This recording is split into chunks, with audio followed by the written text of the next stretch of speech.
Нощ е тиха, вълшебна и свята, а в сърцата цари светлина. Тя затвори пред мрака вратата и зазида го в здрава стена.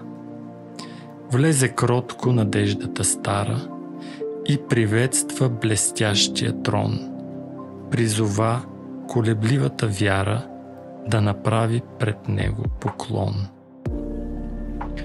Любовта, тя пристигна последна, изтощена и слаба до смърт. Дефицитна, потисната, бедна, всички бързо изториха път. И последните сили събрала, приближи тя до трона велик. Светлината с възторг засияла, я прегърна и сляха се в миг. Те сега са в безбрежната вечност. Често чуваме техния зов. За борба срещу мрака с човечност. За победа над злото с любов.